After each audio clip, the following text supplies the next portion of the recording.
میرے حضور کی تو کوئی بہن نہیں تھی، در یتیم ہے، لیکن جب حضرت حلیمہ سعدیہ کے ہاں حضور گئے تو وہاں حضور کی ایک رضائی بہن کا تذکرہ ملتا ہے جو حضور کو لوریاں دیتی تھی، نام شیمہ تھا۔ تو شام کے وقت جب خواتین کھانا پکانے میں مصروف ہونے لگتی تو بہنیں ویر اٹھا کر کے باہر لے جاتی۔ ہر بہن کا خیال یہ ہوتا کہ میرے ویر سے سونا زمانے میں کوئی نہیں۔ کہتے ہیں خوبصورتی دیکھنے والے کی آنکھ میں ہوتی ہے، جس کی ویر کا رنگ سونا ہوتا تو وہ کہتی رنگ نہیں تو کچھ بھی نہیں ہے، اور جس کے نقوش تیکھے ہوتے تو وہ کہتی کہ رنگ کا کیا ہے، حسن تو نقوش میں ہوتا ہے۔ جس کی آنکھیں خوبصورت ہوتی وہ کہتی میرے ویر کی جھیل جیسی آنکھیں تو دیکھو۔ اب یہی بنو سعد کے محلے میں ہوتا، بچیاں اپنے ویر اٹھا کے لے آتی، ایک کہتی میرے ویر ورگا کوئی نہیں، دوسری کہتی میرے ویر جیسا نہیں۔ اتنے میں حضرت شیمہ اپنا ویر محمد اٹھا کے لے آتی اور دور سے ہی کہتی نہیں میرا ویر بھی آ گیا، تو سب کے سر جھک جاتے، کہتی نہیں شیمہ تیرے ویر کا مقابلہ تو نہیں نا، ہم تو آپس میں بات کر رہی ہیں۔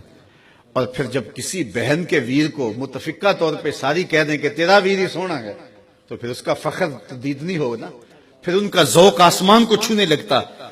ابن حشام سیرت کی سب سے پہلی کتاب، اس میں یہ واقعہ لکھا ہے کہ پھر حضرت شیمہ حضور کو اپنی آغوش میں لے کے سمیٹتی اور پھر چومتی اور پھر وہ لوری دیتی، اور وہ لوری کے لفظ بھی لکھے ہیں، ربنا ابق لنا محمدا حتی اراہ یافعا و امردا، اللہ میرے ویر محمد کو سلامت رکھنا۔ آج یہ پالنے میں بچوں کا سردار ہے، کل وہ لمحے آئے جوانوں کا بھی سردار ہو۔ اور پھر جھوم جاتی اور کیا خوشی ان کی دیتنی ہوتی۔ اور پھر وہ منظر بھی آیا کہ حضور علیہ السلام مکے چلے گئے اور یہ جوان ہوئی اور پھر ان کی شادی کسی قبیلے میں ہو گئی۔ آقا کریم نے اعلان نبوت کیا، 13 سال کا وقت کٹا اور پھر حضور مدینہ شریف چلے گئے۔ جب غزوات کا سلسلہ شروع ہوا تو جس قبیلے میں شیمہ کا نکاح ہوا تھا اس قبیلے میں مسلمانوں کے ساتھ ٹکراؤ ہوا تو اللہ نے مسلمانوں کو فتح عطا کر دی۔ تو اس قبیلے کے لوگ قیدی ہو کے حضور علیہ السلام کے غلاموں کے ہاتھوں گرفتار ہیں۔ تو یہ اپنے قیدیوں کو چھڑانے کے لیے قبیلے کے سردار ایک ایک گھر سے فدیے کے لیے رقم جمع کر رہے ہیں۔ چلتے چلتے شیمہ کے گھر بھی پہنچے جو کہ ایک عمر کا حصہ گزار چکی تھی، اور جا کے کہا کہ اتنا حصہ آپ کا بھی آتا ہے۔ کہا کس لیے؟ کہا وہ جو لڑائی ہوئی ہے اتنے ہمارے بندے گرفتار ہو گئے تو ان کو چھڑانا ہے۔ تو چلتے چلتے باتوں میں کسی کے لبوں پہ حضور کا نام آ گیا تو شیمہ نے کہا اچھا انہوں نے تمہارے لوگ پکڑے؟ کہا ہاں۔ تو کہا پھر تم رقم اکٹھی نہ کرو، مجھے ساتھ لے چلو۔ انہوں نے کہا تجھے ساتھ لے چلیں؟ کہا تم نہیں جانتی وہ میرا ویر لگتا ہے، وہ میرا بھائی لگتا ہے۔ قوم کے سرداروں کے ساتھ حضرت شیمہ حضور کے نوری خیموں کی جانب جا رہی ہیں اور صحابہ ننگی تلواروں سے پہرا دے رہے۔ یہ مکی دور تو تھا نہیں، یہ مدنی دور تھا۔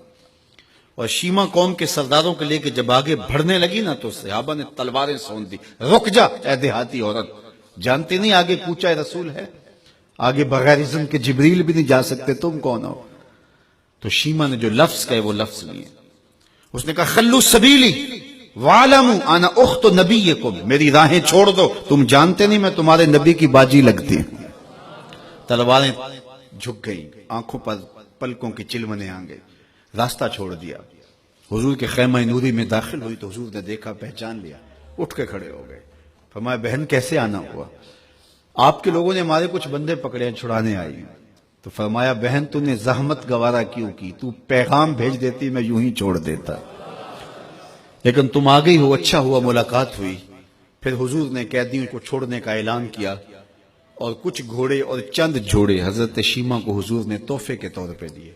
ویروں کے دروازے پر بہنیں آئیں تو ویر خالی تو موڑا نہیں کرتے، تو حضور نے بہت کچھ عطا کیا اور پھر رخصت کرنے خیمے سے باہر آئے تو صحابہ کی جماعت منتظر تھی۔ فرمایا صحابہ جب میں قیدی چھوڑا کرتا ہوں میری عادت تمہیں معلوم ہے کہ میں پہلے تم سے مشاورت کیا کرتا ہوں، آج ایسا موقع آیا کہ میں تم سے مشاورت بھی نہیں کی اور قیدی بھی چھوڑ دیے۔ کہا جو چاہیں آپ کریں، لیکن کیوں مشاورت نہیں فرمائی حضور؟ اگر ارشاد فرما دیں تو فرمایا اس لیے کہ میرے دروازے پہ میری بہن آ گئی تھی۔ کوئی لاؤ تو صحیح زمانے میں ایسا، کوئی لاؤ تو صحیح زمانے میں یہ جمال اور یہ حسن اور یہ کمال رکھنے والا، تو پھر کیوں نہ ہم اپنی ساری زندگی اس آقا کے نام لگاتے ہیں۔